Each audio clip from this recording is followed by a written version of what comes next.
क्या आप चाहते हैं कि आपकी इमली की चटनी साल भर चले? क्या आप इमली की चटनी का टेस्ट पसंद करते हैं? अगर हाँ तो ये वीडियो आपके लिए। Welcome everyone. आज हम आपको इमली की चटनी बनाने का एक नया और सबसे आसान तरीका बताएंगे जो साल भर चलेगी। इसके लिए वीडियो को कम्प्लीटली देखिएगा और वीडियो पसंद आए तो थम्स अप। फिर तो चलिए शुरू करते हैं। चटनी के लिए सबसे पहले 400 ग्राम पकी हुई इमली को साफ़ करके और रात भर पानी में भिगोकर रख दीजिए। यहाँ पर मैंने इसे रात भर के लिए पानी में भिगोकर रख दिया था। अच्छी तरह से सोक्ड हो गई है। अब इस तरह से हम हाथों से मसल के इमली का पल्प निकाल लेंगे और इसके जो बीज है, तंतु वगैरह, इसे अलग हटा देंगे। तो इसे मसलते जाना है और फिर इसको अच्छी तरह से ऐसे स्क्वेश करते हुए इसके जो बीज है और तंतु वगैरह इसे हटाकर हम अलग बाउल में रखते जाएंगे, क्योंकि इसमें अभी पल्प है तो इसे फेंकना नहीं है। इसमें थोड़ा सा पानी डालकर हम बाकी का बचा हुआ भी पल्प निकाल लेंगे। से निचोड़ लेंगे और ये देखिए आप इसमें कुछ भी नहीं बचा है, बीज हैं और ये जो इसके रेशे वगैरह हैं यह हटा देना है हमें। ये देखिए हमने निचोड़ कर ले लिया है और ये पूरा पल्प निकल गया है। इसे वापस डेगची में हम पलट देंगे जिसमें हमने इसका पल्प निकाला था और इसे अब हम छान लेंगे। तो सेम कटोरे में मैं इसे छान लेती हूँ तो इसके जो रेशे वगैरह निकल जाएंगे इमली के और हमें अच्छा एक चिकना पल्प मिल जाएगा। ज़रा सा इसमें से पल्प बचा है, देख पा रहे हैं आप, बिल्कुल हटा देंगे इसको। ये देखिए ये पल्प जो है हमने छान लिया है और इसे ज़्यादा पतला इसलिए नहीं किया हमने कि जितना ज़्यादा इसे हम पतला करते हैं ना, इसे पकाने में भी हमें उतना ही टाइम लगता। आगे का प्रोसेस मैं आपको दिखाती हूँ। ये बाउल उठाना है हमें। इसके बाद गैस चालू करें, एक बड़ी कढ़ाई इस पर रख दें और इसमें हम डाल देंगे चाय के चम्मच से 1 चम्मच तेल और गर्म कर लेंगे। तेल जैसे हल्का गर्म हो जाए इसमें हम डाल देंगे आधा चाय का चम्मच जीरा। जीरे को थोड़ी देर चटकने देंगे और फिर इसमें हम डाल देंगे कश्मीरी लाल मिर्च पाउडर कलर के लिए।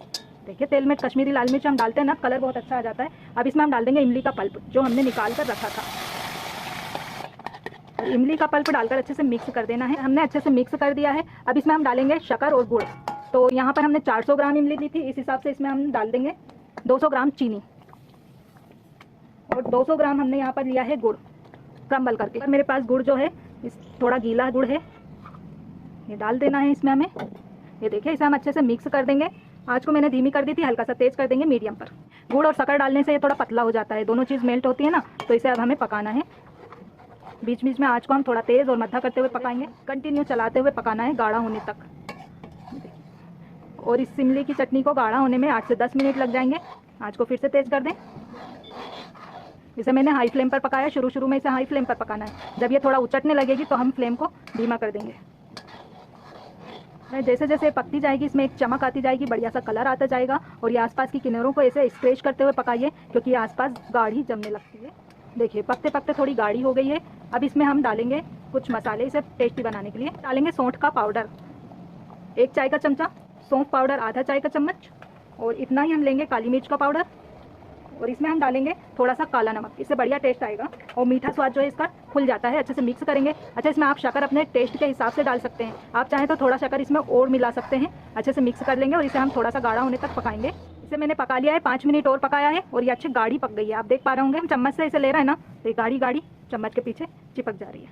इसका साइन है ये पक गई है। गैस को बंद कर देंगे, क्योंकि ये चटनी रखने के बाद और ज़्यादा गाढ़ी हो जाती है। तो हम कर लेते हैं ठंडा। ठंडा करने के बाद टाइट कांच के जार में भरकर रख लेंगे। और अगर इसे आप फ्रिज के बाहर भी रखेंगे ना, सालों साल इसका कुछ भी नहीं बिगड़ने वाला है। कम से कम 1 साल तो ये बिल्कुल भी ख़राब नहीं होगी, इसकी गारंटी मेरी। चटनी को इस तरह से बना करके आप और स्टोर करके रख लें। जब आपने किसी भी तरह की चाट है, कोई भी चाट है, दही बड़ा है बनाएं, उसमें ये चटनी यूज़ होती है। 50 आइटम में ये चटनी यूज़ होती है, बहुत टेस्टी लगती है। चटनी जो है हमारी ठंडी हो गई है और ये ठंडी होने के बाद देखें आप कितनी गाढ़ी हो जाती है। ये हमारे पास एक कांच की बर्नी है, इसे साफ गर्म पानी से धो के और धूप में अच्छी तरह सुखा लें। बर्नी में नमी नहीं होना चाहिए। इसके बाद इसमें हम चटनी डालेंगे। इमली की चटनी बनाने का ये तरीका पसंद आया तो प्लीज़ वीडियो को लाइक, शेयर और सब्सक्राइब करना नहीं भूलिएगा। अगली वीडियो में मिलेंगे एक और मज़ेदार रेसिपी के साथ। तब तक के लिए अलविदा। सी यू सून।